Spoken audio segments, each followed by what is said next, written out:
ស្រមៃតាតៃមៀងពេជ្ររលកប្រាច់ប្រាច់រំលេចស្ទឹងបែ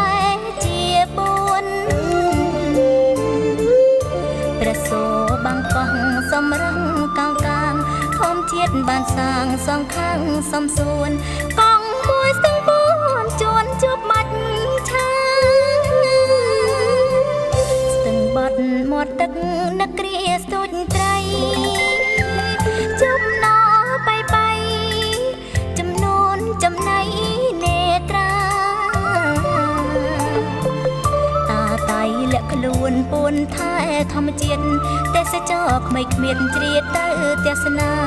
សាងអនុសាឋានសួគ៌តាតៃអំទុកកៃយ៉ាងត្រជាងកែភ្នែរឹកកជាតិមុតព្រេកំពុងជ្រែកឡងត្រួយខ្ចីដងទេទុនតោវាយោយល់ធៀងចម្រៀងទេសចរកំដោរាត្រីចាន់ជាងរាវសីនាំក្តីមនោរម្យរលឹមស្រស់ស្រូបឆ្ងាញ់មហូបអ្នកកោះបងគៀក្តាមស្រស់ស្រស់ឪលឹកចេកម្នងទឹកខ្មុំទុរេនបុរាណឋានកោះអណ្ដែតរសជាតិក្លិនខ្លែត្រជាងអារម្មណ៍ដល់ស្រីក្រមុំនៅព្រមចារីគេលងស្កប់ស្កល់យប់យល់សោបានស្រងស្រោបក្លាប់ក្លាន់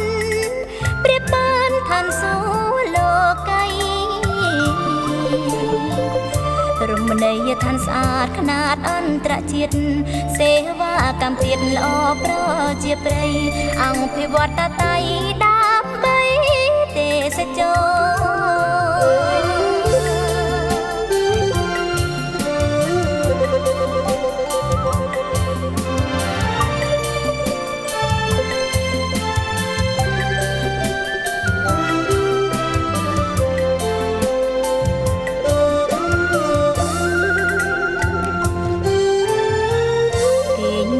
ស្រមៃតាតៃមៀងពេជ្ររលកប្រាច់ប្រាច់